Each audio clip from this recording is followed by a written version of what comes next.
Excelentíssimo senhor doutor juiz-presidente, doutor Teixeira, desse primeiro tribunal do júri, estamos aqui mais uma vez fazendo júri. Me sinto honrado de ser agraciado pela presidência de Vossa Excelência, juiz civilista de carreira, mas está pegando paixão pelo penal.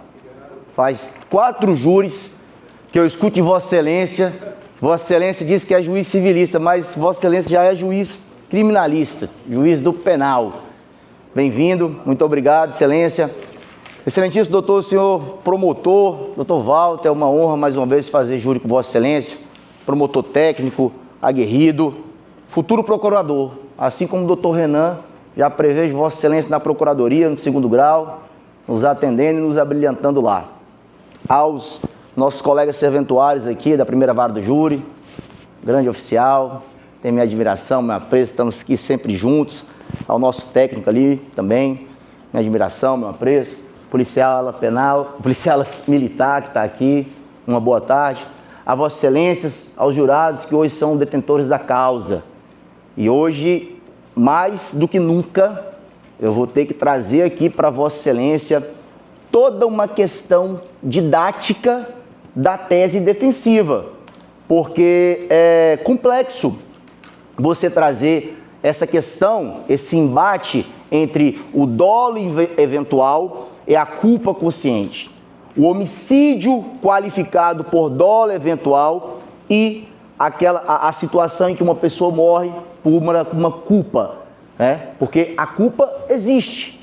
Porque se hoje o Emerson vem aqui e de fato assume perante Vossas Excelências que ele atingiu a vítima, que a vítima veio a óbito por uma situação, por um objeto, uma motocicleta que ele estaria ali conduzindo, então houve uma culpa, e é essa culpa que nós vamos discutir. A defesa discorda que tenha ocorrido o dolo eventual, e eu vou tentar demonstrar isso para Vossa Excelência de uma forma muito didática, mas para isso eu preciso apresentar para Vossas Excelências o processo, o que nós temos dentro do processo, né? Eu não costumo aqui interpelar quando o promotor está com a palavra, eu vou anotando, vou pontuando, porque principalmente quando é um promotor que eu tenho bastante apreço e a gente trabalha junto, mas tem alguns pontos que eu vou discordar, é normal, né? Apesar de, né, sou da banca da defesa, mas alguns pontos eu vou discordar. Eu já começo aqui trazendo para Vossas Excelências que é o fato mais importante que existe no processo, porque é o início do processo. O início do processo é a peça denunciatória.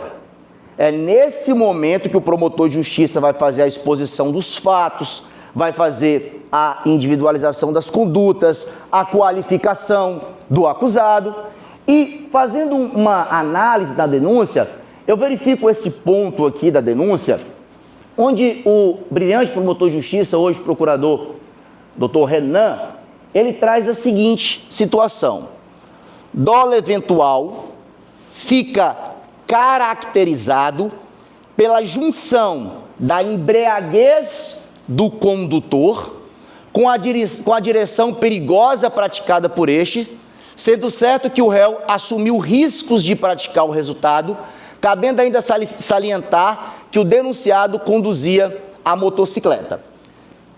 Fazendo uma análise da denúncia, essas 3 linhas são as palavras do doutor Renan para trazer a Vossas Excelências, da ótica defensiva, por que esse crime ele aconteceu na modalidade de dolo eventual. A defesa vai trazer, com base no processo, algumas informações processuais e técnicas, para que Vossas Excelências possam aquilatar a prova, porque a defesa discorda que há embriaguez do condutor, totalmente, por ausência de prova e pelo que vai restar demonstrado a Vossas Excelências. A defesa discorda que houve direção perigosa, com base no que vai ser também demonstrado a Vossas Excelências, e a defesa discorda que o réu assumiu o risco do resultado. Vai ser demonstrado também. Então, esses 3 pontos, né, não discordo, que o meu cliente, o acusado, estaria pilotando a motocicleta. Até porque ele veio aqui hoje perante Vossa Excelência e disseram que ele estava pilotando a motocicleta. Se ao final da minha fala, nobres julgadores, eu conseguir convencer Vossas Excelências, aqui nós temos 5 homens, 2 mulheres, de que não estão presentes os 3 requisitos que aqui eu trouxe, não há outro caminho a não ser desclassificar este crime, trazer a punição a qual o douto promotor requereu durante a peroração. E ele será punido. Não há que se falar em não punição. Na verdade, eu vou trazer uma situação que já demonstra que ele também já vem sendo punido ao decorrer da vida, desde a morte desta senhora. Hoje eu me sinto muito confortável em fazer esse plenário do júri aqui e dizer e trazer uma questão de empatia, né? Às vezes o advogado vem sustentar aqui, o advogado está sustentando um homicídio qualificado, às vezes com tortura, com requintes de crueldade, e aí tese negativa de autoria, porque o processo não traz isso, mas aí o advogado quer trazer assim para Vossa Excelência assim, e se fosse com o senhor? Se o senhor tivesse sendo acusado com isso, o senhor, a senhora, o senhor... Na cabeça de Vossas Excelências, eu tento imaginar muito próximo do que se passa, que é o seguinte: eu sou um cidadão, não sou bandido não, eu sou trabalhador, não me compare a esse elemento que está no processo. Muitas vezes, elemento este que tem um rosário de ações penais. E aí o advogado vem, eu não faço isso, vocês não vão me ver fazendo isso, querendo num processo onde eu tenho um réu cheio de condutas criminais, comparar vocês, colocar vocês na situação de estar na pele do outro, diferentemente, nobres julgadores, do que eu vou fazer hoje. Durante toda a minha fala, eu vou colocar vocês na pele do outro. Sabe por quê? Porque vocês se aproximam muito do Emerson. Por quê? O Emerson é trabalhador, o Emerson não responde a nenhuma ação penal, conduta ilibada, e o Emerson praticou, por culpa, a morte de uma pessoa no trânsito. E aí, vocês não podem expressar, mas a mente de vocês vão falar. Eu tenho praticamente certeza que as 7 pessoas que estão aqui possuem veículos, dirigem carros, ou que, se não dirigem por algum motivo especial, possuem pessoas que amam, que dirigem carros, quer seja um esposo, quer seja um filho, quer seja um neto.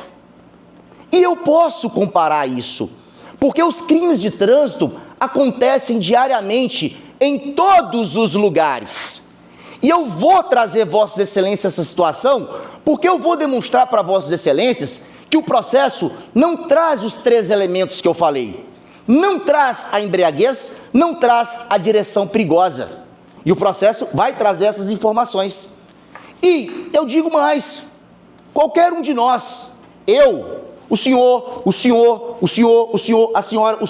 a senhora, poderemos matar um dia no trânsito. Qualquer um dos senhores poderão inverter o papel do Emerson, de estarem assentados ao banco dos réus e estarem sendo julgados por 7 jurados. Não sejamos hipócritas, doutores. Quem aqui nunca dirigiu trocando uma música na multimídia do veículo? Quem aqui nunca dirigiu respondendo uma mensagem no WhatsApp dirigindo?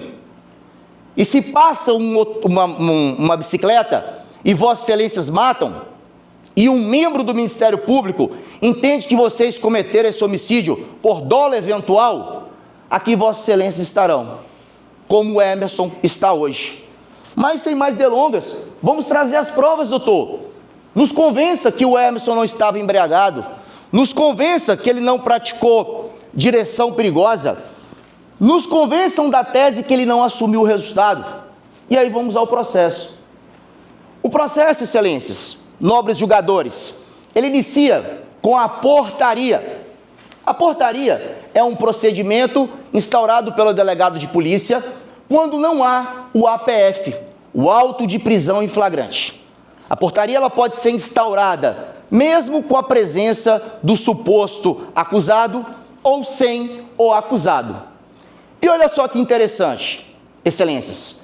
A primeira autoridade, o primeiro membro público e estatal que esteve com o Hemerson foi um delegado de polícia de carreira. Conheço muito bem o doutor Edonaldo, profissão ilibada, um delegado de carreira de ponta, atua há anos no plantão do Bom Jardim, 32º DP.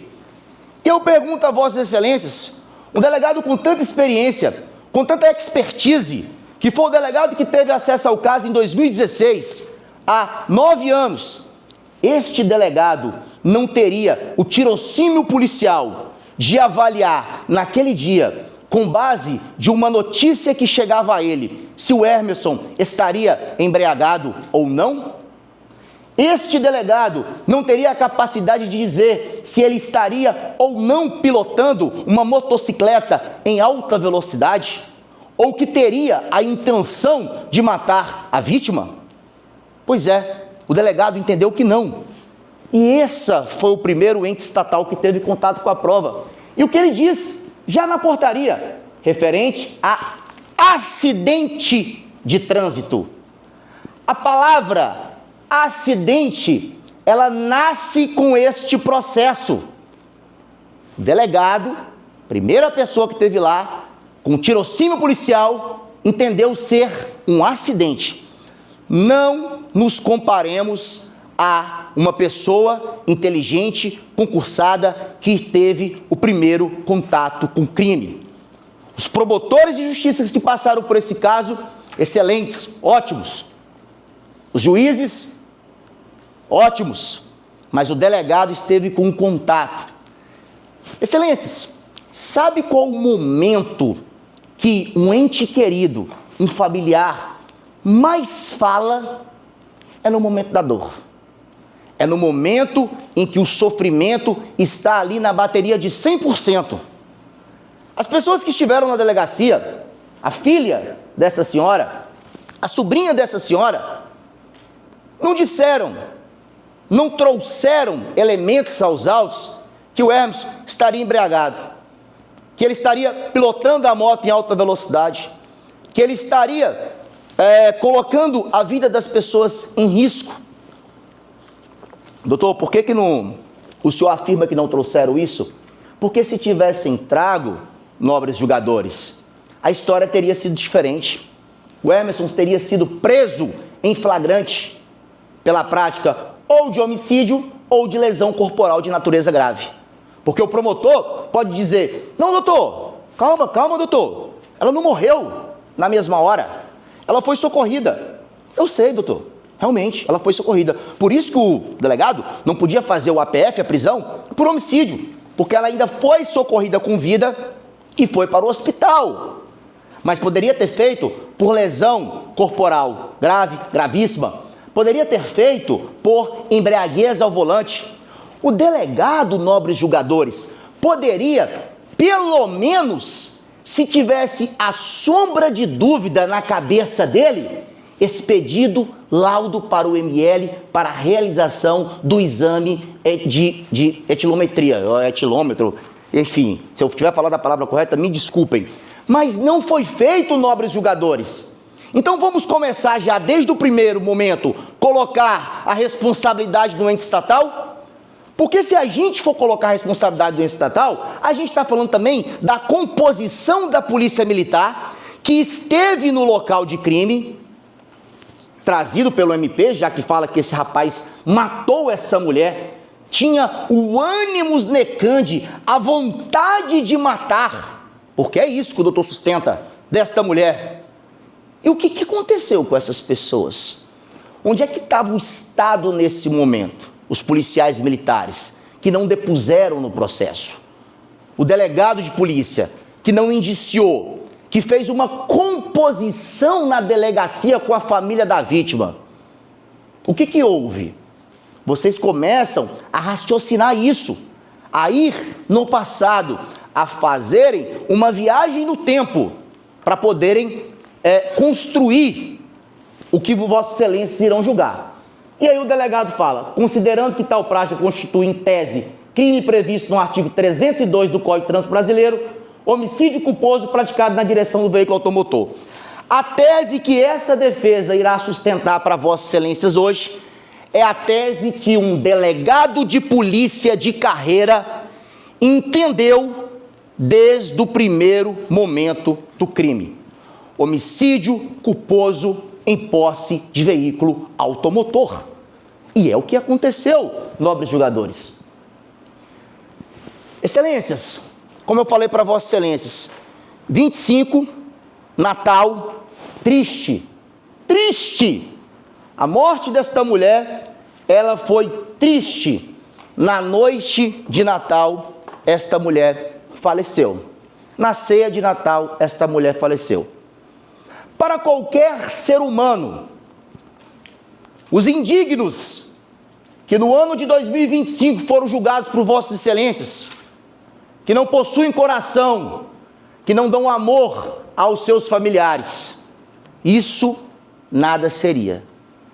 Mas para qualquer um de nós que nessa sala está, cidadãos, pessoas de bem, pessoas compromissadas, que amamos as nossas famílias, os nossos filhos, netos, isso é um trauma para a vida toda, um trauma de ver uma mulher perder a vida na noite de Natal. E é este trauma que começa a ser increpado na vida do Emerson. É isso que ele vem trazendo consigo. Mas a vida, ela trata muitas vezes, e me parece às vezes que isso acontece mais com pessoas de bem do que com as pessoas de mal, dela dar um jeito de colocar a gente em situações em que a gente tem que sentir ainda mais. Mas desde 2016, o Emerson já vem sentindo isso. A perca de uma mulher que, por culpa dele, veio a falecer. Culpa porque ele estava pilotando a moto. E veja bem, nobres julgadores, olha o que a filha dessa senhora, que teve contato com todos que na rua estavam, que procurou saber o que tinha acontecido com a sua mãe, olha o que ela fala na delegacia. Sua mãe foi socorrida para o JF, que nessa delegacia a depoente entrou em acordo com Emerson Diego Fonteles, do mesmo AK, com todas as despesas da sua mãe, que a depoente deixou de representar a filha dela, deixou de representar criminalmente contra o mesmo. O acordo está feito entre as duas partes da família, que aceitou que entre as partes do acordo assina a depoente e o acusado. E por quê, nobres julgadores, a filha deixou de representar? Porque a própria filha teve noção naquele exato momento que aquele motoqueiro não teve culpa dela ter falecido. Segunda pessoa importante no processo, fazendo uma viagem no tempo, que consegue nos trazer isso com exatidão. Talvez esta, na ordem cronológica, seja a pessoa mais importante, porque o delegado de polícia, ele tem a responsabilidade estatal, o juramento que ele fez com a sociedade, mas a filha, ela tem a responsabilidade emocional, a paixão, o amor, o apreço, que é o normal de se esperar de qualquer ser humano, até de bicho, que o bicho fica perto da fêmea, da mãe, até de bicho. E é só, e o que ela nos traz? Ela nos traz um acordo, porque é normal, quando as pessoas enxergam verdade nas atitudes das outras, pessoas racionais, pessoas reais, elas fazerem o quê? Em um convívio em sociedade. Olha, tudo bem, você, mesmo que não tivesse morrido naquele momento, talvez, se ela tivesse morrido naquele momento, a sensação emotiva teria sido outra, pelo fato dela ter morrido. Mas a esperança naquele momento aconteceu. E ela percebeu e disse assim, não, tudo bem, você atropelou minha mãe, ela foi socorrida, ela está no SAMU, vamos orar, vamos pedir a Deus que ela fique bem, você vai arcar com os custos, os remédios, os medicamentos. Ela tinha 69 anos de idade, ela não resistiu a uma pancada que não foi uma pancada em alta velocidade. E isso eu vou trazer para Vossas Excelências a técnica e a vivência. Porque aqui eu quero acreditar que eu tenho motoristas, eu tenho pessoas que andam de carro, eu tenho pessoas que sabem o que é o impacto de um veículo, de um objeto com um peso chocando contra um outro corpo em uma velocidade extrema. E aqui entram questões da física, as questões da ação e da reação, as questões de inércia. E 70 quilômetros. Aqui, se alguém já pilotou motocicleta e sabe, eu nunca pilotei, mas já andei em motocicleta, 70 quilômetros em uma via estreita, com poucos carros e chocando-se com o corpo, é muita coisa, pessoal. É uma velocidade extrema. Não teriam ficado apenas com arranhões. As meninas que estariam na motocicleta, o Emerson, a moça, o corpo teria sido arremessado. Eles teriam se machucado gravemente, teriam sido arremessados. Mais gente teria morrido. Essa tragédia seria maior.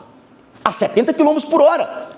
Começa a demonstrar para Vossas Excelências que não havia direção perigosa.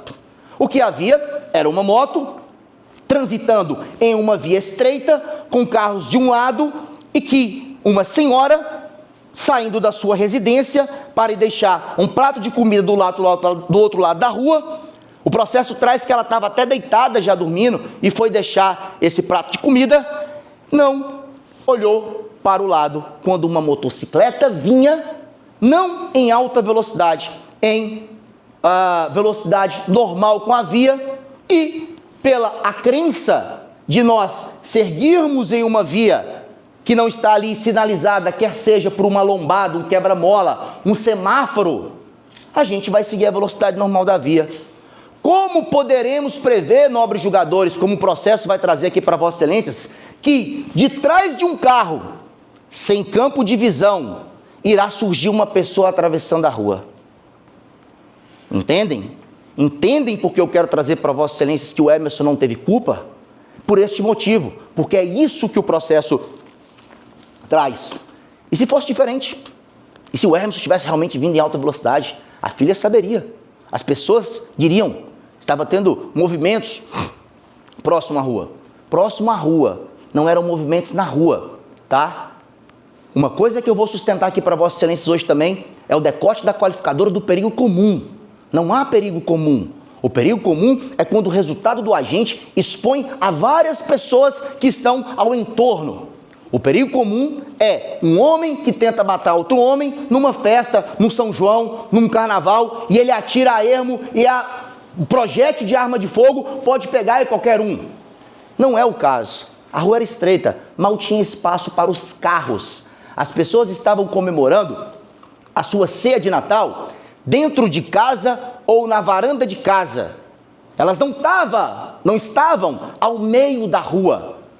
E a tese que se traz hoje do perigo comum é porque colocou em vida a risco das outras pessoas. O perigo comum, nobres julgadores, ele tem que ser um perigo comum concreto. Ele não pode ser abstrato.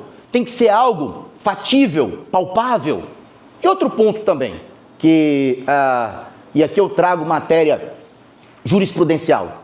O STJ, eu vou trazer jurisprudências aqui, ele diz que é totalmente incompatível o dolo eventual com o perigo comum. Mas mesmo assim foi pronunciado. E eu tenho que trazer esse entendimento do STJ.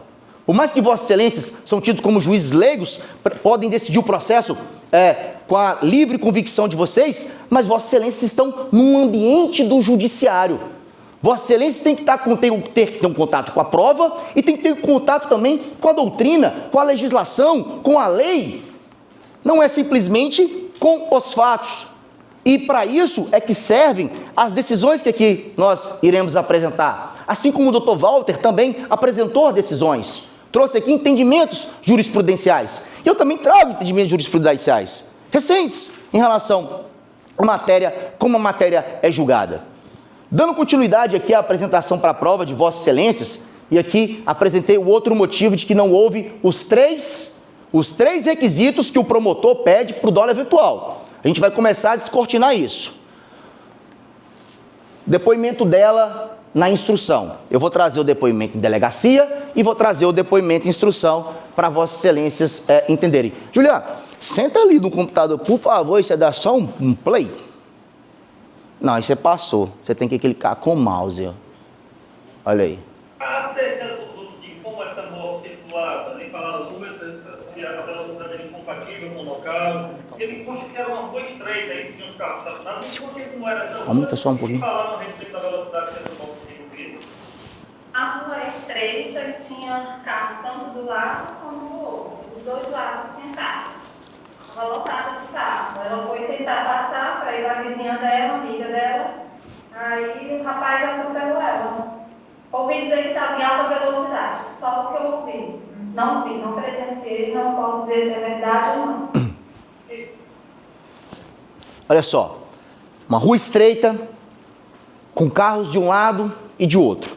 Fica até difícil você, em alta velocidade, por uma questão de equilíbrio. É uma moto, tá? É uma moto. E ainda mais trazendo essa situação da embriaguez, que estaria embriagado. Carros de um lado e de outro.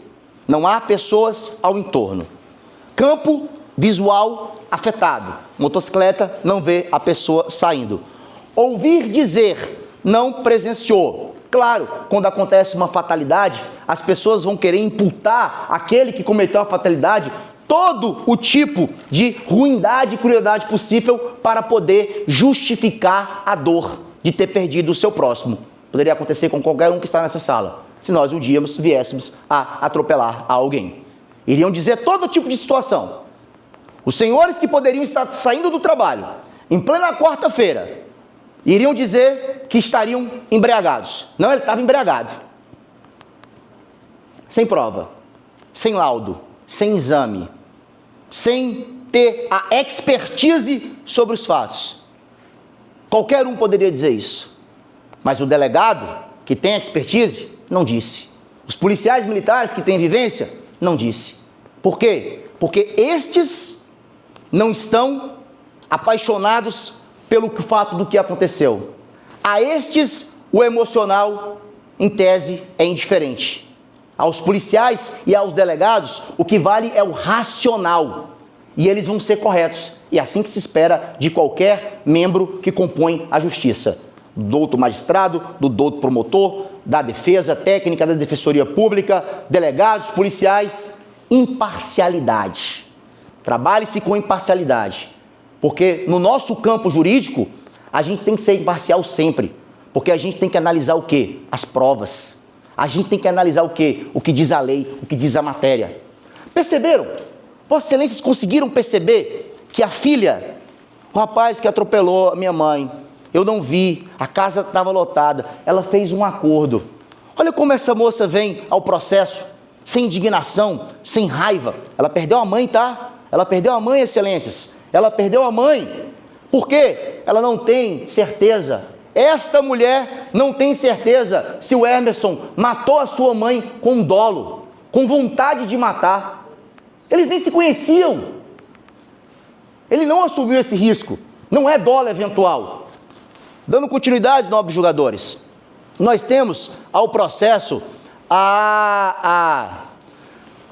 compareceu Emerson Diego Fonteira Cunha, aqui já é o... a apresentação espontânea do acusado. Nobres julgadores, esse ponto ele é importantíssimo. O Emerson ficou no local do crime, prestou as assistências necessárias que ele podia apresentar. O Emerson foi para a delegacia de forma espontânea, nobres julgadores. Excelências, quem em sã consciência, embriagado, após atropelar uma senhora, vai para a delegacia de forma espontânea, sabendo que ao chegar na delegacia, o delegado de polícia pode pedir o exame. Júlio, depois pesquisa o nome certo desse exame, para mim não passar o júri todo, exame para conferir. Esse é etilômetro, etilomelia, enfim, me ajuda. Quem em sã consciência vai para a delegacia, senhores? Sem ser lá preso em flagrante, detido em flagrante, Mas foi o que o Emerson fez. Sabe por que ele fez? E todas as vezes que ele foi chamado, e todas as vezes que ele precisou, desde o começo, porque o Emerson sabia que ele estava correto. Ele sabia que ele não tinha cometido um ato contra essa senhora, porque o Emerson, ele é um cidadão. E ele vai na delegacia e diz: quando uma senhora de nome Lucimar da Silva Nascimento atravessava a pista, então não deu para parar no momento, pois havia muitos carros estacionados. Isso é o depoimento do acusado, hoje aqui pronunciado, sempre com o depoimento da parte da vítima, associado, de mãos dadas, com conexão, com consonância. E é isso que o processo traz. Eu não entendo por que se sustentar o dolo eventual em um processo onde nada fica demonstrado. E ele fala que devido ao acidente, o declarante entrou em acordo com a Lídia Maria Silva do Nascimento, que é a filha da vítima, isso já está comprovado para vossas excelências, acordo esse de arcar com todas as despesas da dona Lucimar, se a dona Lucimar tivesse sobrevivido, que era a vontade que o Emerson tinha, porque senão ele não estaria passando tudo que ele passa desde os dias atuais. Compareceu à delegacia, outro ponto, e aí, nobres julgadores, vamos agora às testemunhas que supostamente estariam no local de crime. Doutor, por que supostamente? Porque, como eu disse para vossas excelências, as testemunhas que lá estavam dentro de suas residências, na ceia de véspera de Natal. Então, o que presenciaram? Já o barulho do impacto de uma batida, mas saíram para ver, a dona Lucimar estava ali caída ao solo, caída ao chão, as meninas também caídas, a motocicleta, o Emerson fala que nem sequer caiu, uma pessoa embriagada derrubou essa motocicleta. Não é difícil não, gente, alguém morrer. O laudo cadavérico traz traumatismo craniano dela, ela bateu a cabeça. Tem gente que cai no banheiro, escorrega, bate a cabeça e morre. O apresentador Gugu Liberato foi fazer uma espécie de obra na residência dele, no sótão, caiu, bateu a cabeça e morreu. Nossa cabeça, ela é muito sensível. Qualquer pancada na nossa cabeça pode matar a gente rapidamente. E foi o que aconteceu com a dona Lucimar. Ela bateu a cabeça nessa pancada e ela faleceu. Não teve um choque de 70 km por hora. O corpo dela não foi arremessado. Entendem? E olha só o que fala a dona Maria das Graças, irmã da vítima, que a declarante estava em casa quando recebeu a ligação de sua sobrinha. Ou seja, não é testemunha ocular. É por ouvir dizer, é por ouvir o que se falava. Que quando chegou ao local do acidente, a vítima já havia sido socorrida por uma ambulância da UTI, devido à gravidade das lesões sofridas. Traz isso dentro do seu depoimento. Em audiência. Aparentemente, que a gente não pode ser, como eu disse com o delegado na época, aparentemente embriagado, não é? Aparentemente embriagado, porque nós não podemos dizer, porque nós não sabemos, porque nós não temos elementos para dizer isso. E é o que ela traz no processo. Aparentemente embriagado. Desconstruindo os 3 pilares do dolo eventual. A prova testemunhal. A prova documental não existe, que é a mais importante. Como é o nome da prova documental? Exame de alcoolemia. A exame de alcoolemia. Estou longe do que eu estava falando aqui. Exame de alcoolemia. A prova da técnica não existe. Alcoolemia. Porque o delegado não achou pertinente. Porque não viu elementos para tanto. E agora a prova testemunhal. Nós não podemos dizer, não dá para saber. Ela saiu de casa e soube dessa maneira. Dando continuidade, Davi de Freitas Gonçalves, o genro da vítima. Vocês estão percebendo o quanto de emoção tem nesse caso por parte, só tem familiar. Eu trouxe a filha, eu trouxe agora o genro, a dona Maria das Graças. Deixa eu só dar uma voltada aqui, se eu salvo engano, é a irmã. Olha, gente, olha o tanto de emoção que carrega essas testemunhas e não consegue nos dar elementos suficientes para condenar o Emerson hoje por dolo eventual. E nós vamos ter essa capacidade de fazer isso? Nós não. Vossas Excelências, com base nessa prova pífia que tem no processo, o genro, acreditando que o mesmo trafegava em alta velocidade ao chocar-se com a vítima. Acreditando, pensando, imaginando. Se condena pessoas dessa forma? É assim que Vossa Excelências, se um dia isso acontecer com Vossa Excelência, gostariam de ser condenados? Com acreditando, pensando, imaginando, supondo? Uma condenação é algo sério. Um dolo eventual, nobres julgadores, não é brincadeira. Dolo eventual é homicídio qualificado. A pena começa de 12 a 30. É sério. O Emerson vai ser preso. Com as decisões que se tem hoje. É com essa prova que se tem que condenar esse homem. É com essa prova. E tem muita coisa. Tem mais coisa para mostrar para Vossas Excelências. Que acredita que possivelmente o condutor da motocicleta estava sob efeito de bebida alcoólica. Acredita, pensa, imagina. O mesmo apresentou-se às delegacias e prestou declarações trazidas pela Polícia Militar, onde afirma ter certeza que ele não se submeteu ao teste de bafômetro. Por quê? Porque ele sabe. Então aqui, a testemunha sabe disso. Essa testemunha sabe exatamente sobre isso. Dando continuidade aqui, a Francisca Merislane prova dentro do processo. Sobrinha do esposo da vítima, Lucimar, acreditando que o mesmo trafegava em alta velocidade. Pensava, imaginava, que acredita que possivelmente o condutor da motocicleta estava sob efeito de bebida, que sabe que o acusado não submeteu ao teste de bafômetro.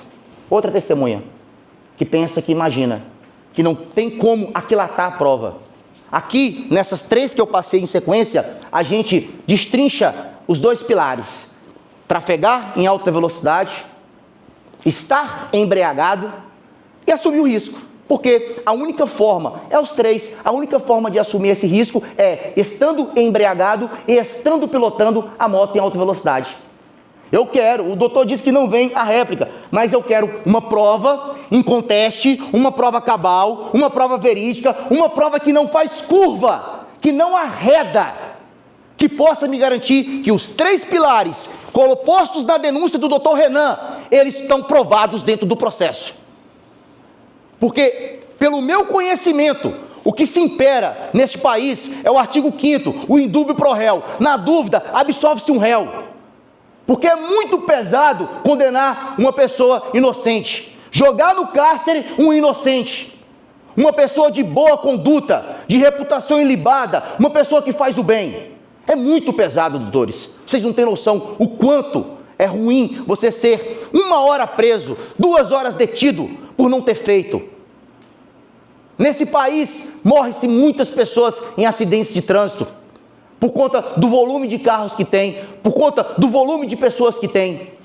Todas essas pessoas deveriam ser presas, detidas, levadas aos calabouços, por conta de um acidente de trânsito. A palavra, ela é autoexplicativa, acidente. Acidentes acontecem. Se eu passo e tropeço e derrubo essa cadeira, ela cai no teu pé e você tem uma lesão, ou eu derrubo algo pesado e você tem uma lesão, eu vou lhe pedir desculpa, e o normal é que eu arque com os seus remédios, mas eu não posso ser culpado e condenado por uma lesão corporal grave, porque você ficou 30 dias sem trabalhar, porque seu pé está engessado, porque foi um acidente, e foi isso que aconteceu, um acidente. Doutor, ela morreu. Pessoas morrem por acidentes. Isso Vossas Excelências veem a todo momento. E o processo traz isso. O processo traz isso. Depois eu vou trazer para Vossa Excelência a explicação didática. Deve ter professores aqui, tem muito professor, servidores públicos. Didática entre dolo eventual e homicídio culposo. Na explicação didática, ela é objetiva, ela é encurtada. No cumprimento da pena, e como a pena é sopesada, aplicada, senhores, é pesado, é muito pesado. Além de você carregar um estigma de ter sido julgado, condenado por ter praticado um homicídio. Um homicídio. E o homicídio, a natureza jurídica dele, a essência dele, é o animus necandi, é a vontade de matar. Não, doutor Jader, estamos tratando aqui dolo eventual. Ele assumiu o risco de matar, tá? Mas quando você assume o risco de matar, você está fazendo o seguinte, olha, eu vou fazer o seguinte, tem um carro aqui do meu lado, eu vou olhar para ele, eu vou me achar um corredor da Fórmula 1, um Schumacher, um Ayrton Senna, Eu vou me achar um personagem do filme Velozes e Furiosos e vou acelerar meu carro e vou fazer um racha. Lá na frente vai ter uma curva que tem uma igreja. Agora são 9 horas da noite. As pessoas estão saindo da missa. Eu tô pouco me lixando. Eu vou assumir o risco. Se eu matar alguém, né? A palavra, não posso falar não, mas é isso. É isso. É isso que é o dolo eventual. Você não se importa com o resultado.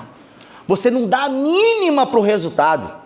E para Vossa Excelências hoje condenar o Emerson com isso, Vossa Excelências tem que ter um mínimo de garantia processual de que ele tenha feito isso. Excelências, já escutei da boca de mais de 2 juízes que eu sou o advogado mais técnico e fiel ao processo que já passou pelos plenários do júri da comarca de Fortaleza. Eu sou o advogado que não me desvirtuo da prova. Eu apresento a prova para Vossas Excelências, eu trago a prova para Vossas Excelências, eu trago a prova em sua inteira consonância para que Vossas Excelências vejam. Eu destaco os pontos para chamar a atenção de Vossas Excelências dentro do processo.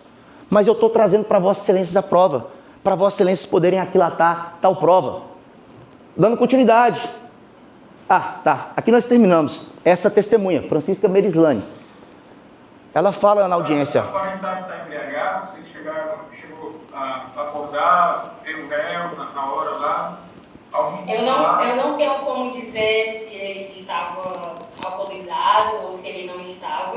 Eu não tenho como afirmar isso, até porque eu cheguei próximo dele, mas foi num momento de desespero só, perguntando por que ele tinha feito isso, somente isso. Mas e de imediato eu não me lembro de eu ter visto o semblante dele, não consigo informar se ele estava ou não alcoolizado.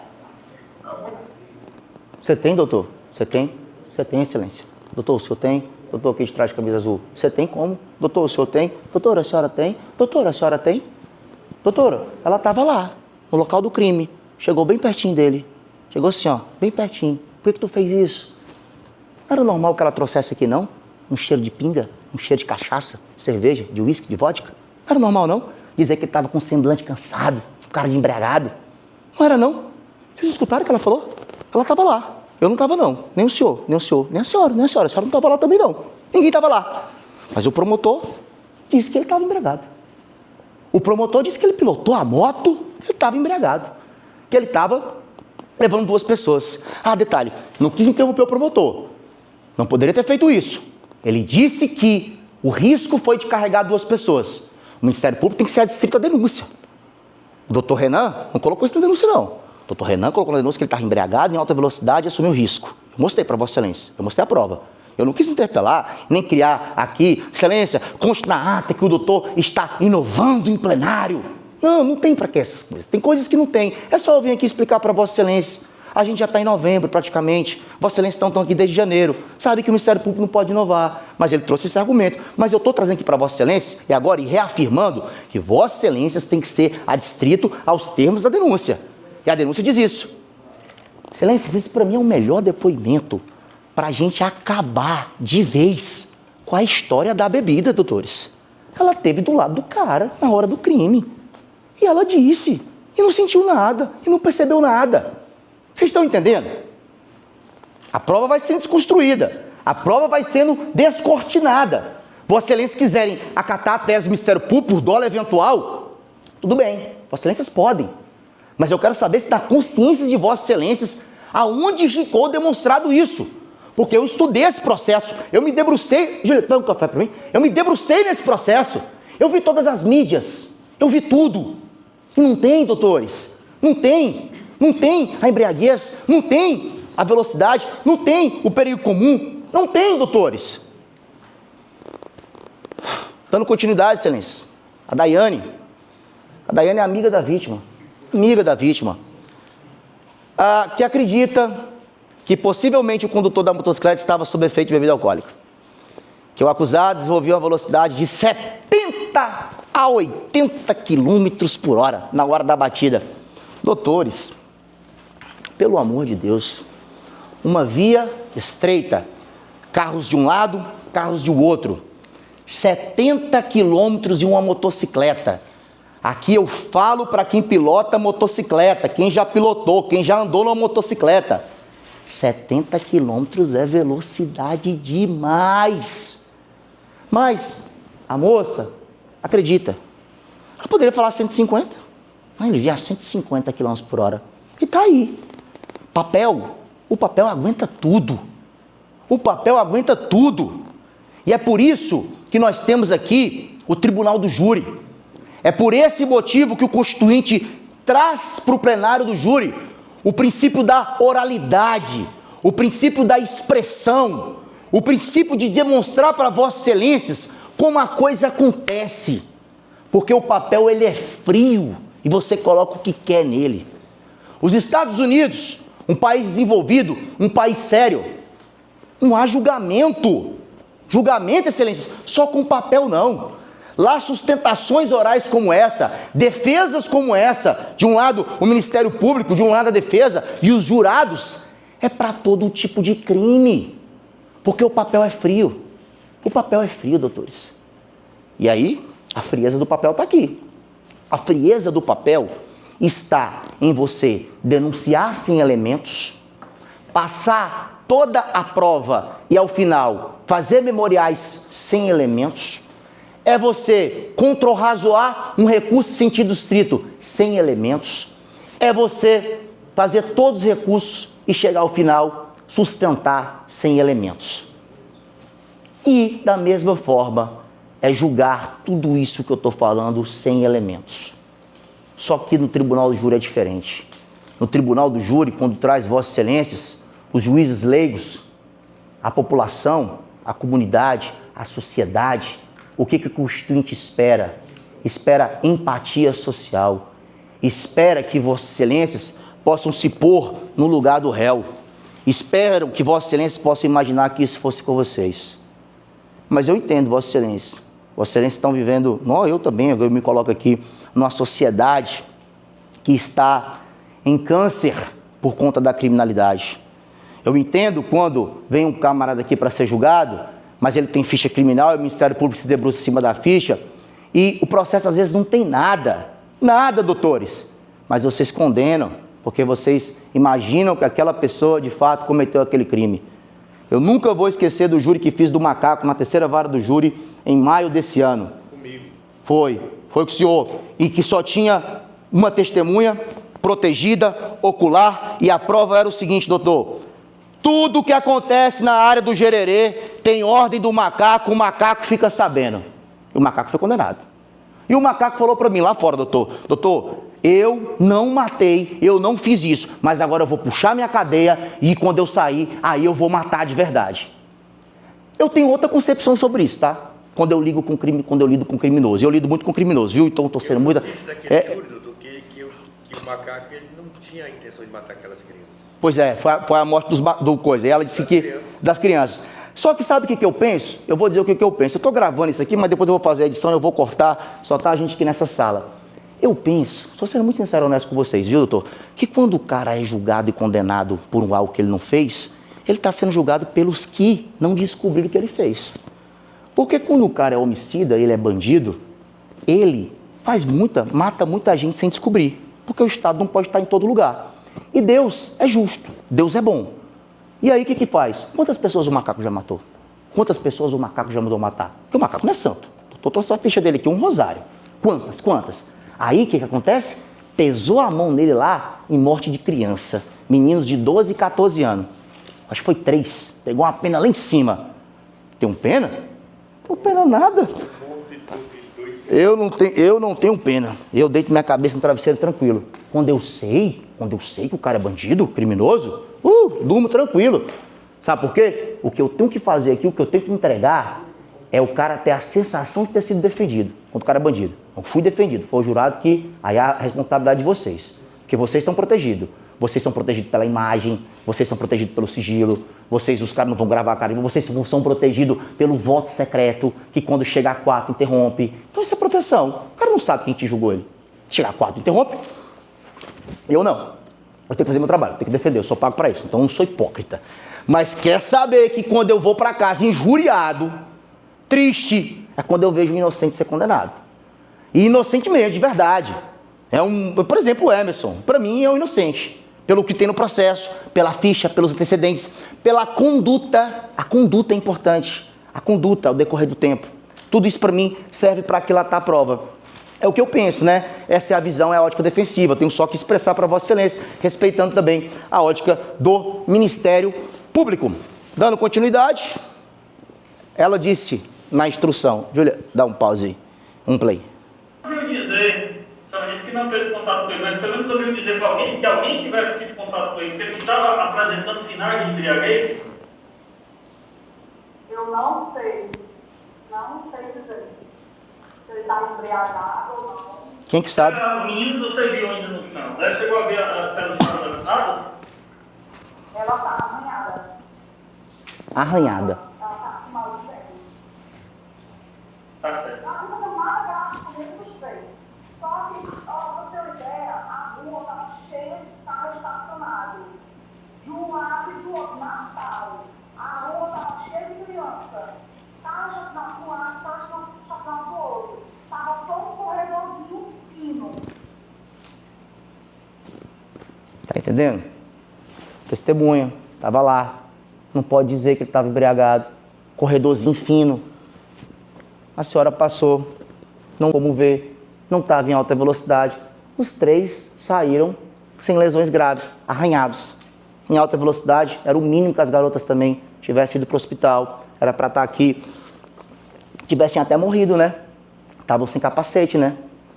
Ser julgado pelo crime de trânsito, tá sem capacete, tudo bem. Ser julgado beber no volante, tudo bem, ok. Você está cometendo uma infração administrativa, Código de Trânsito Brasileiro. Mas você ser julgado por um homicídio. Um homicídio, pessoal, qualificado. Com essa prova do processo, me desculpe, não tem como. E eu estou apresentando a prova para Vossas Excelências. Doutores, interrogatório do acusado. Ele falou 2 vezes no processo. Primeiro ele falou no inquérito, né? Porque no processo ele falou todas as vezes. Falou na instrução, falou aqui agora. Então o Emerson ele veio nesse processo por 4 vezes. Ele foi no dia da apresentação espontânea, que ele foi para a delegacia. Foi interrogado depois que a senhora faleceu, a senhora morreu, foi instaurado o inquérito. Instrução. E agora? 4 vezes ele falou no processo. Que perguntar sobre o dia 24/12, afirma que não ingeriu nenhum tipo de bebida alcoólica. Acredita que desenvolveu uma velocidade de 35 a 40 km por hora. Estamos chegando a uma realidade, pessoal. 35 a 40 km por hora. O permitido em uma via. Você choca com uma pessoa, essa pessoa vai sofrer um impacto, inércia. Todo o corpo em movimento que tende a bater no outro corpo, né? Dentro da razoabilidade. Veio a 35, dona vítima passa, não vê, a moto colide, ela é arremessada a poucos metros, bate a cabeça no carro que estava lá, tem traumatismo craniano e falece. As meninas caem para um lado, caem para o outro, ele ainda conseguiu segurar na moto, a moto nem caiu. Tá vendo, pessoal? Um acidente. Estou trazendo isso para o processo. Não estou aqui, como o doutor mesmo disse, gosto de fazer júri comigo porque eu sou técnico, trago a prova do processo. Eu estou trazendo a prova do processo. O que está acontecendo aqui? Nós estamos destoando da interpretação da prova. Porque se ele apresenta a prova que ele apresentou para Vossas Excelências aqui, leu, fez a leitura da prova, tudo bem. Ali ele interpreta aquela prova daquela maneira. Mas eu discordo dessa interpretação porque eu estou mostrando para Vossas Excelências que todo mundo fala acredito, penso, imagino. Isso é coisa para condenar a gente, né? A gente tem que ter juízo de certeza, senhores. A gente tem que ter juízo de certeza. A prova tem que ser uma prova latente. Entendem? E é isso que eu mostro para Vossa Excelência. E ele fala que não foi submetido ao teste de bafômetro, porque as autoridades, já expliquei, não viu necessidade, porque não tinha indícios para tanto. Que nessa delegacia prestou de apresentação espontânea e registraram o boletim de ocorrência junto com a filha da vítima, em nome de Lídia Maria, acreditando que a vítima iria sobreviver, apesar das graves lesões que a vítima havia sofrido. E uma coisa nessa festa que vocês estavam? Vamos lá, pessoal. Antes de passar para o vídeo, porque eu acredito... Aí, ó, tá vendo? Eu acredito, não tenho certeza. Né? Porque eu acredito, eu não sei.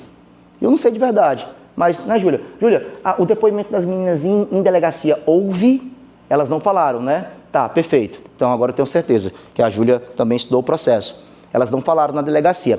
Eu vou trazer o depoimento para Vossa Excelência, que é o depoimento das duas meninas que estavam com Emerson. As meninas que estariam antes com Emerson. E aí, a nossa colega, a doutora Sama Brilhante, que participou da instrução, lá do escritório, ela fez perguntas muito boas. Por quê? O Ministério Público também se assentou muito na prova das duas meninas, porque elas estariam com Emerson momentos antes nessa dita festa, que o doutor Teixeira até disse, mais 1 hora e tudo. E aí, vejam bem, para surpresa de Vossas Excelências, 2 pessoas que estariam com o acusado não conseguem dizer se o acusado fez uso de bebida alcoólica. Tem dúvida, são dúbias. E aí eu apresento a prova. Vocês estavam bebendo, consumindo bebida alcoólica? Eu não. Não estava. Eu não estava. Tá certo. E o Emerson? Vi um copo na mão dele. Viu? Não sei se era bebida. Vi um copo, não sei se era bebida. Na mesa tinha uísque, energético, na mesa que ele estava? Não, não reparei. Tá certo. E o copo que ele segurava? Normalmente se copo de uísque. O promotor insiste, ó. Não dá pra beber. Identificar até que podia ter naquele copo, se tinha gelo. Ai. Não, eu não cheguei a ver dentro do copo. Só vi ele segurando um copo na mão. Tá certo. Me diga uma coisa, você sentiu, deu pra perceber que ele estava superficial quando saiu na moto? Não, só pra... Não percebi. Não percebi, eu só subi na moto, né? E a minha amiga também subiu e a gente foi. Falou? Tá. Deixa eu fazer uma pergunta aqui para Vossa Excelência. Hoje é sexta-feira, né? É sexta-feira, né, doutor Teixeira? É sexta-feira. Ali na hora do almoço ali, a Júlia foi ali fora. O que eu tô bebendo aqui? Será que é uma cerveja bem geladinha? Será? Cerveja não é, né? Ia fazer o bigode. Mas será que é um gin? Um gin tônica? Uma vodka? Será que eu tô tomando uma aqui já para começar a sexta-feira? Tô no happy hour e no júri. Será? Vocês não sabem, né? Porque vocês não sabem o que tem dentro desse copo. Porque vocês conseguem ver um copo. Não importa se é uma taça de vinho. Não importa se é um copo de uísque.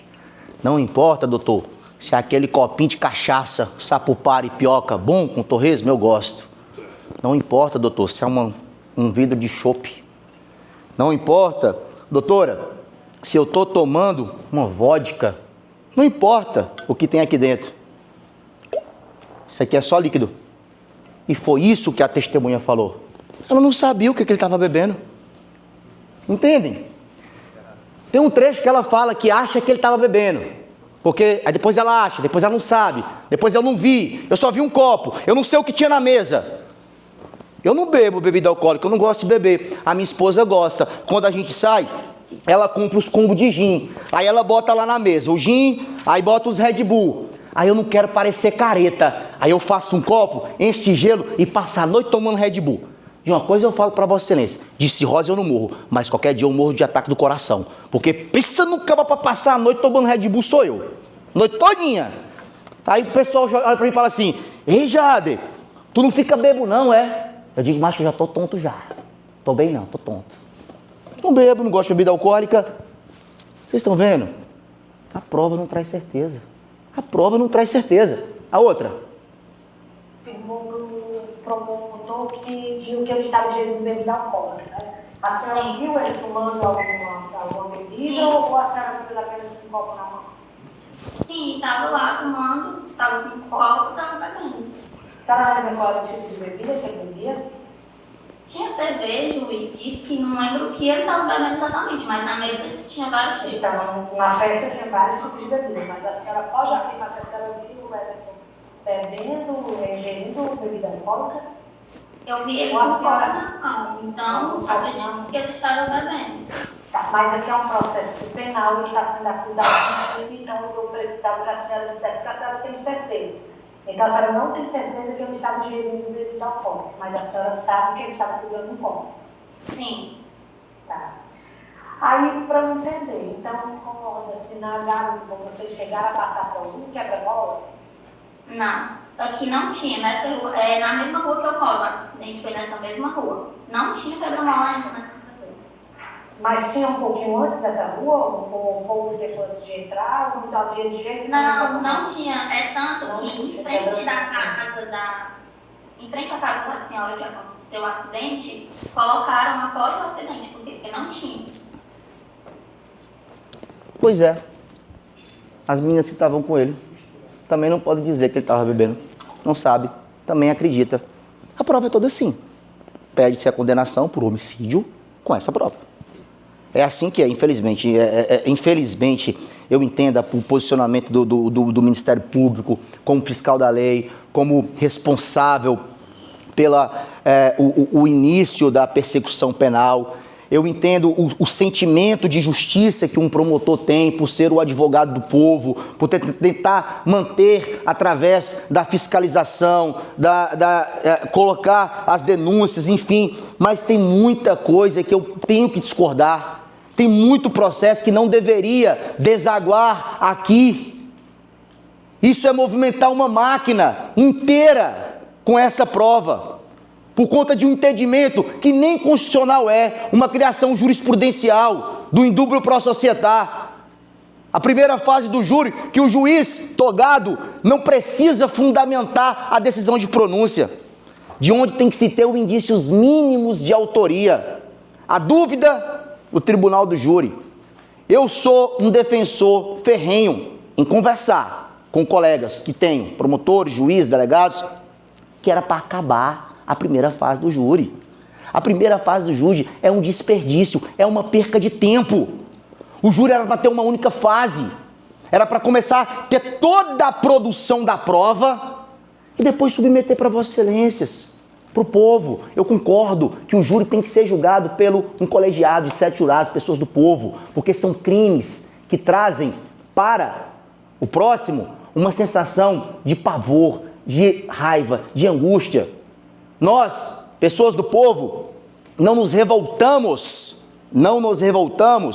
quando alguém é assaltado. A depender do local, a gente acha que é até normal. A depender do local, a gente culpa a vítima, vitimologia.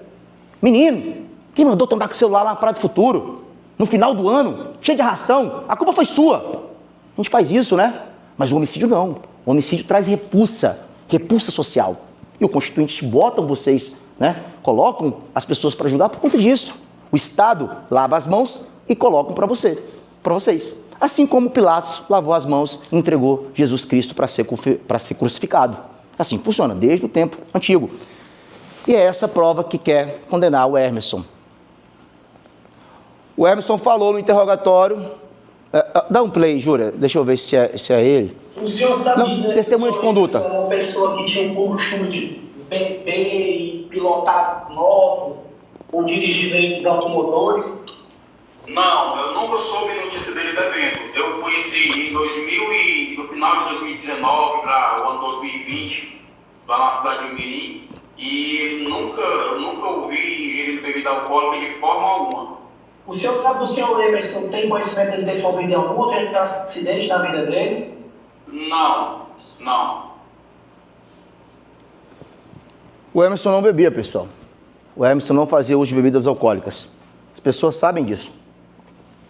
Os próximos a ele sabiam disso. Ele é atleta. Ele não virou professor de Muay Thai da noite para o dia, não. Quem aqui já teve a convivência com pessoas atléticas, principalmente em artes marciais, sabe o quanto que a disciplina tem que ser preservada. Ele é professor de Muay Thai, ele praticava o Muay Thai desde aquela época, desde há muito tempo. E na verdade o Muay Thai tem sido a salvação para ele, né? Eu vou já chegar num ponto bem crítico da vida dele. E essas crianças que hoje fazem parte do projeto, mais de 80 crianças da escolinha de Muay Thai, que ele também treina outros professores, a inspiração que ele tem pelo esporte é o que vem sustentando a ele diante da dificuldade que eu vou apresentar. Mas ele falou sobre isso hoje. A vida às vezes prega esse tipo de situação. A gente não sabe por que são as coisas de Deus, mas as coisas de Deus acontecem. Pessoal, antes de adentrar aonde eu iria falar, o que eu trago para Vossas Excelências? como pensam os juízes togados. E aí, eu vou em busca dos maiores tribunais, porque tem essa questão, né, da jurisdição. Eu poderia trazer decisões do Teixeira, pareceres do doutor Walter, decisões do Tribunal de Justiça, mas aí poderia se questionar. Mas isso pode ser questionado pelo duplo grau de jurisdição. O que vale é o teto máximo, é a jurisdição máxima. E aí eu gosto de apresentar a Vossas Excelências o que a jurisprudência traz.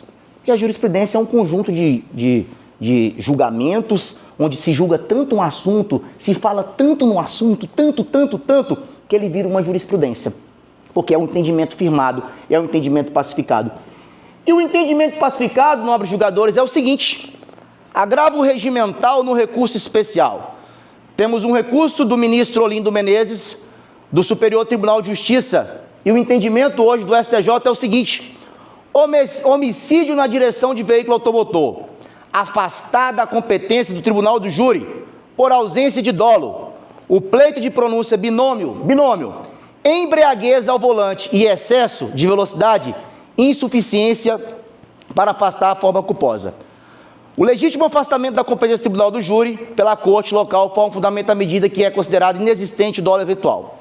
O binômio embriaguez ao volante e excesso de velocidade não implica necessariamente a presença do dolo eventual a justificar a submissão do réu ao julgamento pelo plenário do júri, sem que haja firme, o doutor falou sobre isso, firme demonstração da existência de outras particularidades que excedam a violação do dever objetivo de cuidado caracterizador do tipo culposo. Qual foi a prova neste processo? Porque Vossa Excelência acabaram de ter acesso e contato com a prova dos autos na ótica defensiva, que me traz firme e inconteste que o Hermeson estaria embriagado e estaria assumindo risco em alta velocidade. Qual foi, doutores? O doutor quiser ver a réplica, ele tem essa oportunidade. Ele tem essa oportunidade para poder corrigir este erro. Corrigir este erro na ótica defensiva. Eu preciso respeitar, e aqui abro uma aspas do tamanho dessa sala, o meu oponente, aqui, porque estamos em lados antagônicos, mas ele tem a oportunidade de ver a réplica e me trazer essa prova em conteste, que ele mesmo sustentou, que o ministro Olindo traz com as decisões do STJ. Se Vossas Excelências entenderem que ele trouxe essa prova em conteste, Vossas Excelências vão votar com ele. Dizer que o Hermeson matou por dolo eventual. Assumiu o risco. Porque estava bêbado e porque assumiu o risco. Depois de tudo que eu demonstrei para Vossa Excelência. Doutores, outra. E agora, gosto do Rogério Schietti. Rogério Schietti é um ministro muito tranquilo, muito legalista, muito garantista. Na mesma hora que ele dá uma decisão favorável para a defesa, ele também mete o pau na defesa, entendeu? Então, é um ministro muito bom, acompanho muitos julgamentos do doutor Rogério Schietti, já tive a oportunidade de despachar com eles algumas vezes, e é um ser iluminado, inteligentíssimo. O que ele fala? É um habeas corpus, homicídio simples na direção de veículo automotor, decisão de classificação reformada pelo Tribunal ACO, ausência de prova incontestável da embriaguez e de outra circunstância excedente ao tipo da ordem conhecida. Pessoal, para um ministro do STJ, os doutores que estão me ouvindo aqui, que são seres sapientes das normas jurídicas, um ministro do STJ trazer em um HC uma decisão de mérito é porque ele é muito convencido da tese e da corrente majoritária daquele tribunal. E aqui foi o que aconteceu. Juiz de primeiro grau decidiu, veio o Tribunal de Justiça do Estado do Rio Grande do Sul, desfez o que o juiz decidiu, e aí a defesa ingressou com habeas corpus para cassar a decisão de um juiz de segundo grau. E ele fala, ausência de prova incontestável. Doutores, se o doutor Walter hoje tiver trago aqui uma prova inconteste de que o Hermeson estava embriagado, pilotando essa moto em alta velocidade, por favor, votem pelo dolo eventual. Digam que o Hermeson, ele assumiu a culpa, a vontade de matar a vítima. Por favor, dentro da consciência de Vossas Excelências. Mas não é assim que pensa. Olha o que pensa o tribunal. Traz a prova. Ainda tem tempo de trazer a prova. Talvez eu tenha olhado esse processo apenas com os óculos da defesa técnica. Apenas com os olhos da defesa técnica. Talvez eu deveria olhar o processo sem os óculos, com o olho da acusação. Só que sabe, vou dizer uma coisa para vocês. Eu não consigo ver que eu não enxergo sem óculos, porque eu não tenho o olho da acusação, eu tenho o olho da defesa. E eu vou olhar pela defesa. Mas é por isso que o Instituto do Júri traz a réplica, o promotor. Porque o promotor fala primeiro, vem a defesa e fala. Aí o promotor fala de novo. E olha que legal, na tréplica, que eu posso falar por último, mas eu não posso inovar, não posso trazer coisas novas, né? Dizem que a defesa pode tudo, né? Pela plenitude de defesa e ampla defesa, mas muitas jurisprudências dizem que eu não posso me abster tanto daquilo que foi falado, não posso inovar, entende? E eu sempre na tréplica, eu dou a oportunidade do Ministério Público me apartear a hora que quiser. Eu, graças a Deus, o meu raciocínio é focado. Eu começo ali e vou até o final. Então, se falar alguma coisa, não está me atrapalhando. Na verdade, eu vou começar um debate com aquele assunto, mas depois eu vou voltar para o outro. Se der tempo, né? A jurisprudência aí do nosso STJ.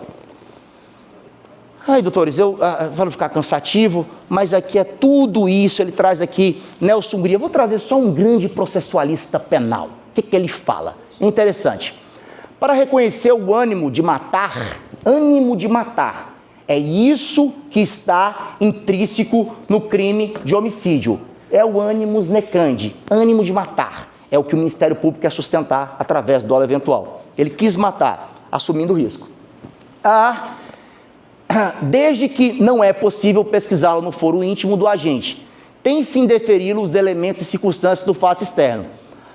O fim do agente se traduz da regra de seu ato. Aí comentários do Código Penal e tal. Assim, somente com a análise dos dados da realidade de maneira global e dos indicadores objetivos apurados do inquérito e no curso do processo, será possível aferir com alguma segurança os elementos subjetivos do averiguado. É o que vocês estão fazendo hoje. Vossas Excelências estão hoje aquilatando toda a prova, desde o inquérito, desde a prova processual, toda a prova produzida. E é o que o Nelson Hungria está dizendo para Vossa Excelência. Ele está dizendo isso diretamente para cada um de vocês. Se o processo trazer para vocês a segurança, dolo eventual. Se não, homicídio culposo. Assumiu o risco? Não assumiu o risco.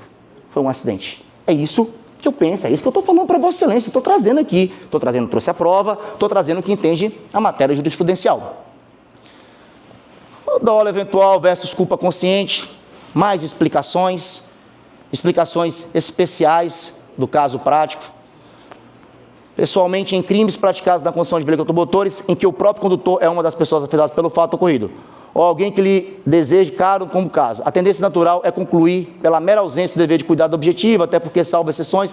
Então, isso são entendimentos trazidos, colacionados nestes julgados que estão aí, abertos ao doutor, se o doutor quiser conferir, enfim, mas sabe da minha fidelidade processual, assim como sei da dele, e é isso. A demonstração para Vossas Excelências. Mais informações. Somente haverá a assunção do risco apto a caracterizar o dolo eventual quando o agente tenha tomado como séria a possibilidade de lesar ou colocar em perigo o bem jurídico, a não se importar com isso, demonstrando, pois, que o resultado lhe era indiferente. Assim não poderão servir de ponto de apoio a essa diferença, pois o dolo eventual, a simples dúvida ou a simples possibilidade ou simples decisão acerca da ação. Juízo de certeza. Todo mundo fala a mesma língua. Ministros, doutrinadores, jurisprudencialistas, todo mundo fala a mesma língua. Se o processo trazer para Vossa Excelência o juízo de certeza, dolo eventual. Se não, homicídio culposo. E é o que eu quero, homicídio culposo, porque o processo não traz. O processo não traz, nem vai trazer. Não tem, não existe. E não estava. Porque se tivesse, tinha gente para poder atestar isso. Eu demonstrei lá para vocês desde o começo. Interessante, a fórmula de Frank, para vocês aprenderem. Interessante. Neste particular, a referida teoria pode ser sintetizada como raciocínio de Frank, também conhecido como a fórmula de Frank, aplicável em casos práticos, segundo o qual, se o agente diz a si mesmo, seja o que aconteça, isso ou aquilo, de qualquer modo agirei. A dolo eventual. É o que eu falei para Vossa Excelência, o exemplo do racha. eu vou aqui, o que der é isso mesmo. Fórmula de Frank, é chamada dentro da teoria, e não é isso que o processo traz, tá? Muito importante citar Klaus Roxin, um grande penalista, sou fã, leitura clássica, antiga, grande processualista. Klaus Roxin, referido por Juarez Tavares, conceitua o dolo eventual como a decisão para a possível lesão do bem jurídico. Você escolhe se vai lesar ou não esse bem jurídico. Então, é isso que traz Klaus. Vários doutrinadores, vários. Nelson Gria novamente, né? Tem que ter o ânimo de matar, a vontade, para se ter a certeza para se condenar.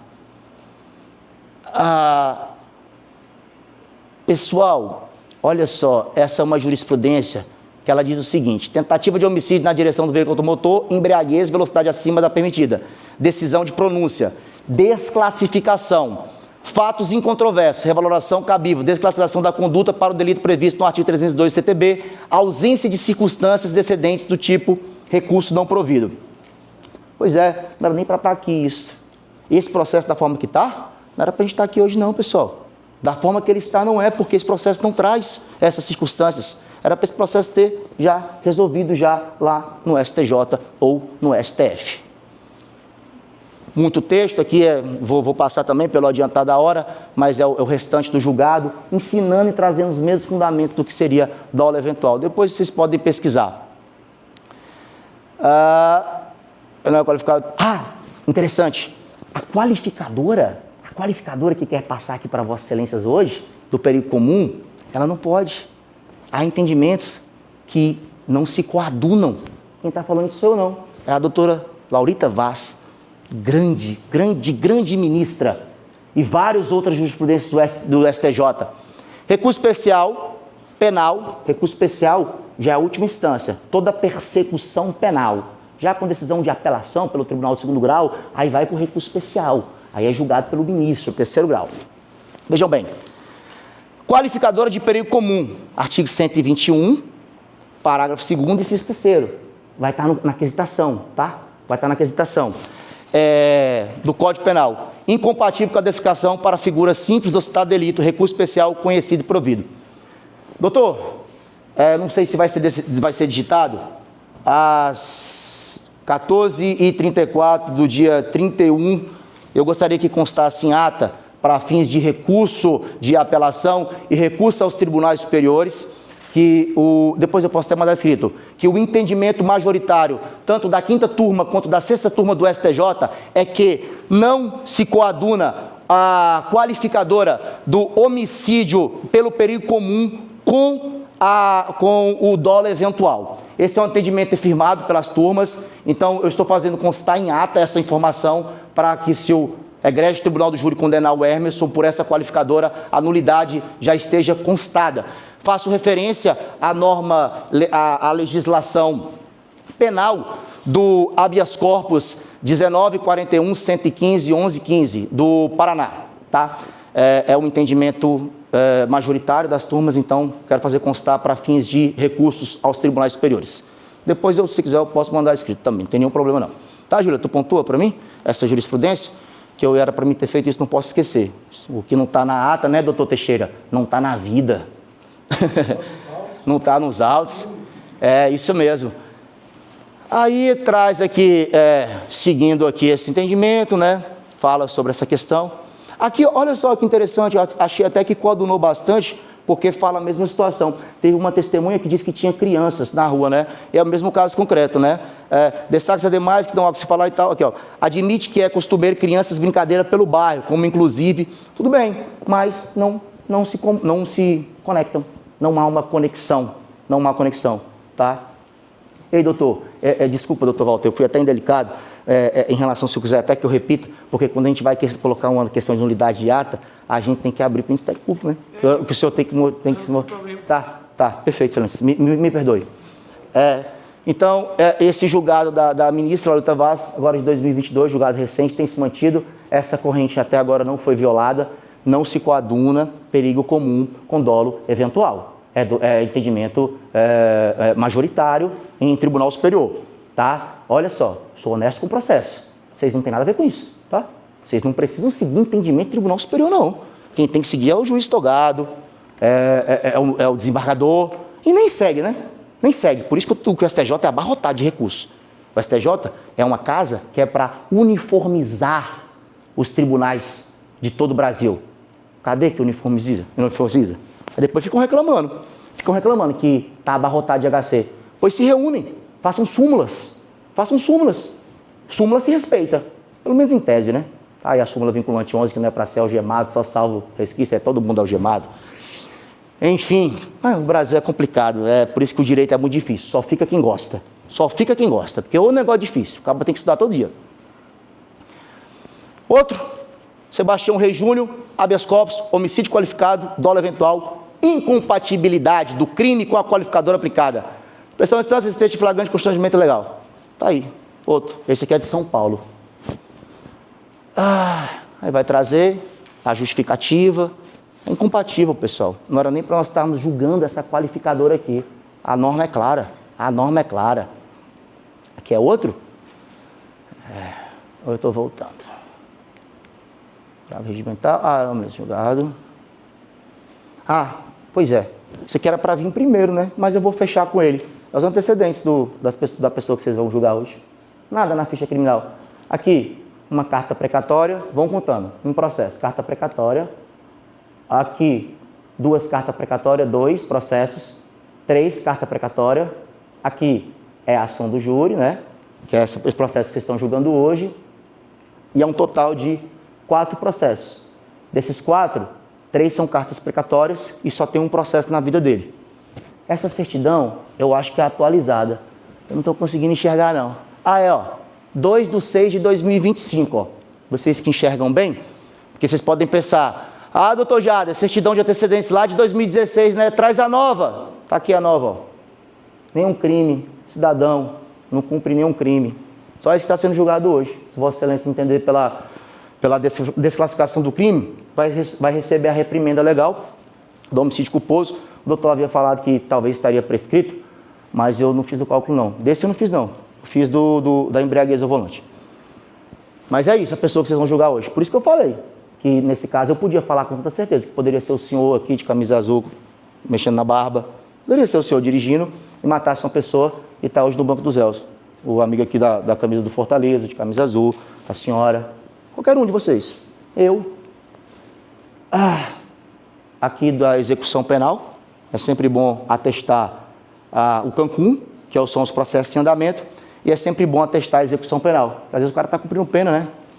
E o cumprimento de pena não vai para a certidão de antecedentes.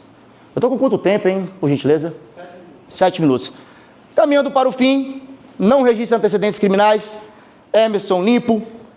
Eu acredito não. Eu tenho certeza, acreditar, esse processo já está cheio. Eu tenho certeza que eu consegui demonstrar para Vossas Excelências, eu consegui demonstrar para o juiz togado que não pode se manifestar, porque aqui só está com o presidente do processo e que vai fazer a dosimetria da pena. Eu acho que eu até consegui demonstrar para o promotor, mas ele também não vai se manifestar. Para policial, para minha colega, para o serventuário e para você, Hermes, que está me escutando, que os 3 requisitos da denúncia feito pelo enaltecido hoje procurador de justiça, doutor Renan, não estão provados no processo por dolo eventual. Não há provas, excelências. Excelências, a vida foi cruel com o Emerson. O Emerson se emocionou quando eu perguntei do filho, do jovem Raul Alejandro Souza Cunha, e quando eu perguntei da mãe do filho. A mãe do filho morreu, excelências. A mãe do filho dele morreu, ele cuida do filho só. É o único responsável pela criança de 7 anos. Ela morreu, excelência, por politraumatismo por ação contundente. A vítima, Lucilma, morreu da mesma forma. Às vezes eu me pego com isso nos processos. Me faz sentir um pouco mais humano em certas situações. A lei de Talião, né? Talvez Deus quis aplicar a lei de Talião. Olho por olho, dente por dente. Você matou uma pessoa, mesmo que com culpa, não sei. As coisas de Deus não explicam, né? Até aquele louvor, ninguém explica Deus. Se Deus fizer, Ele é Deus. Se não fizer, Ele é Deus. Tem esse louvor, né? É assim as coisas de Deus. Ela morreu. E ele que cuida do filho. Ele encontrou no esporte, no Muay Thai, na escolinha, com as 80 crianças, uma forma para continuar. É difícil um homem continuar cuidando de um filho. Mulher consegue, consegue tudo. A mulher consegue trabalhar, cuidar do filho, arrumar a casa, ir no salão, mas nós homens somos fracos. A gente não consegue. E é isso. É por esse motivo, excelência, que mesmo que vossas excelências entenderem, faltar 2 minutos me fala, mesmo que vossas excelências entenderem que houve o dolo eventual, que o promotor, que o doutor Walter, com seu brilhantismo, conseguiu provar que teve os requisitos aqui da denúncia do dolo eventual, ainda assim não teve ânimos necante, não teve perigo comum, não teve qualificadora, não teve, vossas excelências, o que se coloca dentro do processo, porque o processo não teve prova. Mas vossas excelências tem o requisito 2, absolve um réu, o quesito obrigatório, vossas excelências absolvem um réu. O dolo eventual também é uma ausência de culpa. O Emerson tem pagado já por esses anos o que ele fez. Perdeu a esposa, também no acidente de trágico, cuida do filho. Eu não gosto de usar a palavra clemência, porque ele explicou o que realmente é clemência. Clemência, também concordo com ele que é isso, mas não tem como a gente fugir dela. Mas é por tudo que eu demonstrei. Excelência, essa é para o senhor, nos meus 1 minuto que eu tenho. A excelentíssima ministra Carmen Lúcia, agora no mês de setembro, no mês 9, em julgamento da reclamação constitucional, ela decidiu que reclamação, processo penal alegado aplicação indevida do tema 1068, que é sobre a prisão no plenário do júri. Repercussão geral, excelência. Inobservadas ações declaratórias de constitucionalidades, a 43, 44 e 54, que fala sobre a aplicação automática da prisão do júri. Tem-se, excelência, que quando o plenário do júri, ele desclassifica o dolo eventual para homicídio culposo, não há que se confundir e prender no plenário do júri, porque a competência sai desse egrégio tribunal do júri e a competência vai para o juiz togado. Estava tendo algumas divergências em torno do país e, através da reclamação, o Supremo Tribunal Federal editou temas sobre isso. Então, homicídio, dolo eventual, desclassificado para culposo em plenário do júri, não há que se falar em prisão automática no plenário do júri.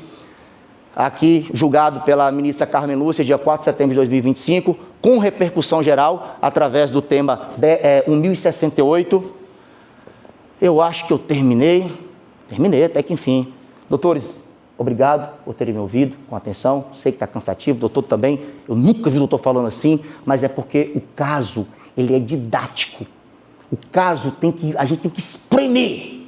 Como eu disse, a diferença é próxima entre um e outro. Às vezes até confunde a cabeça, mas na caneta, na pena, você ser condenado sem dever, é difícil. Encerro aqui, excelência, a fala da defesa. Passa a palavra a vossa excelência, presidente desse primeiro egrégio tribunal do júri. Muito obrigado, atenção a todos. E vamos ver se vem a tréplica. Se tiver que vir, eu venho. Obrigado.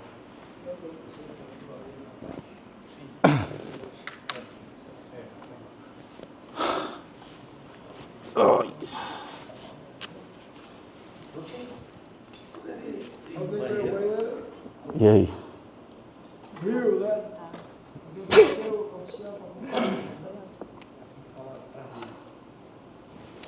Deixa eu só... Peraí, doutores, jurados, deixa eu só desligar aqui, porque senão podem passar na frente. Que é importante sobre a ótica aqui da defesa técnica. Vossas excelências serão quesitados agora em relação ao crime em tese, ao crime em comento. Primeiro requisito, o requisito da materialidade. No dia 25 de dezembro de 2016, por volta de 1h, na rua 12 de julho, bairro Bom Sucesso, nesta capital, Lucimar da Silva Nascimento sofreu lesões por atropelamentos a quais lhe causaram a morte, conforme o laudo do cadavérico. A defesa técnica não diverge do Ministério Público. Sim, aqui a defesa pede que vocês votem sim, porque de fato o processo traz as informações. Traz no laudo cadavérico, a dona Lucimar realmente sofreu essas lesões e a dona Lucimar veio a falecer por essas lesões. É por isso que nós estamos aqui reunidos hoje. O réu Emerson Diego Fontinelli da Cunha foi o autor do fato descrito no primeiro quesito? Sim, aqui não há negativa de autoria. Ele, inclusive, foi para a delegacia na noite dos fatos. Então, aqui também, a defesa técnica em nada diverge do Ministério Público. O terceiro, o réu agiu com dolo eventual, assumindo o risco de produzir a morte da vítima. A defesa entende aqui que a resposta é não. O réu não teve a intenção de fazer isso, nem por dolo eventual. Mais uma vez, o Ministério Público sustenta pela condenação pelo dolo eventual sobre ter com ele 2 mulheres na garupa.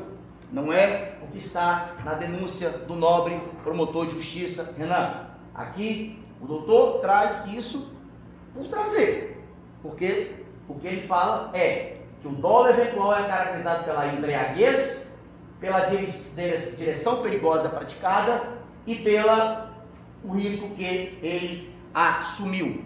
E a direção perigosa praticada é pela velocidade emitida na via, não por transportar 2 pessoas. Então, o que acontece? Aqui a defesa de história do Ministério Público e quer que vocês respondam que não, o crime não foi praticado por dolo eventual. O doutor traz como, ele não quis matar. Não, mas vem cá, na lei não muda nada. É de 12 a 30, tá? Muda nada. Querendo ou não querendo. É por isso que eu falei por 1h30. Porque se mudasse alguma coisa e fosse benéfico ao meu cliente, eu não tinha ocupado os tímpanos de Vossas Excelências por 1h30. É porque o negócio é sério. O homicídio qualificado da forma que ele está falando é de 12 a 30. Então, não. O jurado absolve o réu. Aqui pode absolver por qualquer coisa.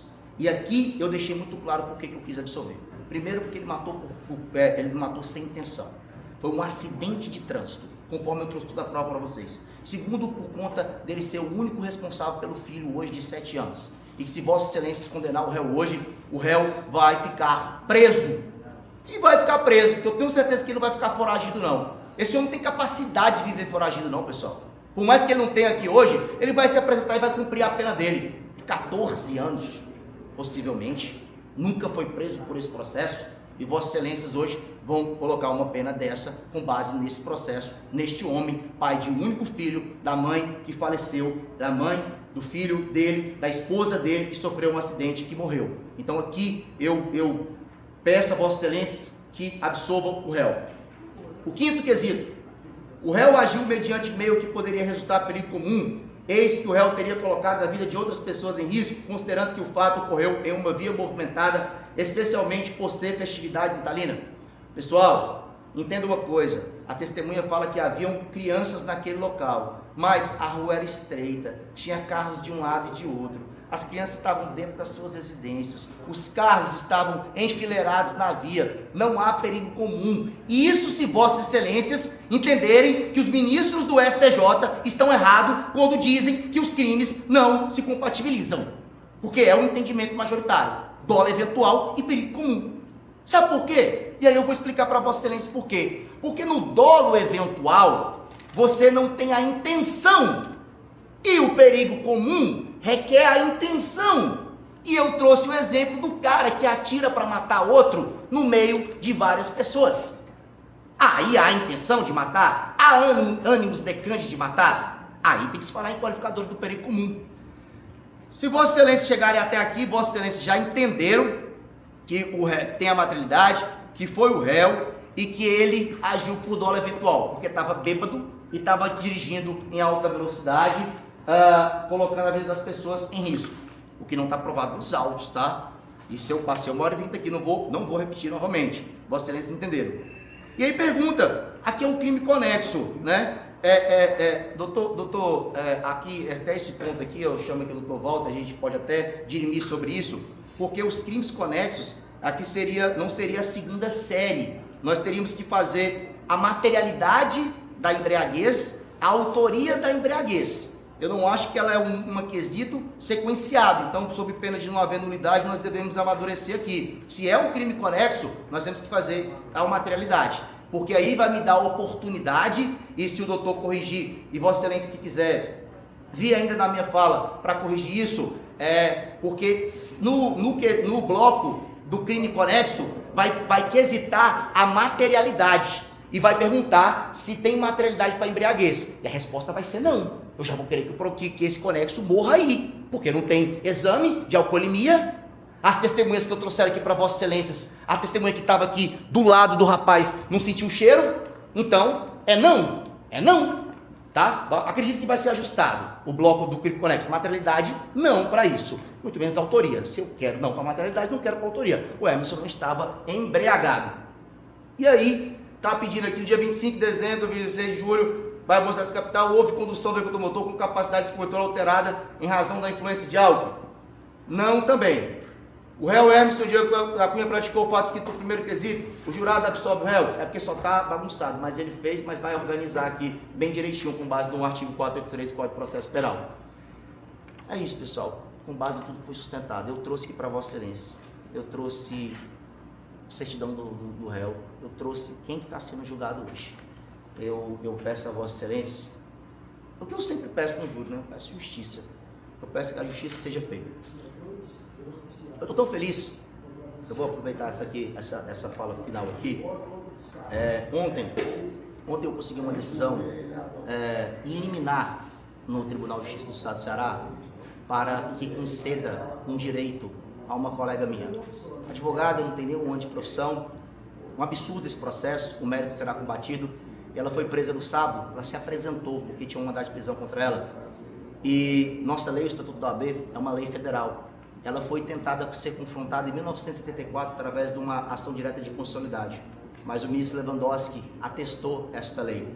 E nós, se formos recolhidos presos, assim como o doutor Teixeira, assim como o doutor Walter, nunca vai acontecer isso com a gente, mas a gente não pode ser recolhido em cela, em presídio, em cadeia. A gente tem que ter ou sala de estado maior ou local condigno à nossa profissão, né? Por vários fatores. E ela estava presa numa cela, uma menina de 29 anos de idade, 1 ano de OAB, 6 anos se dedicando à Defensoria Pública do Estado do Ceará. Ela teve um termo de conduta por mais de 10 defensores e foi tratada com muita desumanidade durante esses 5 dias.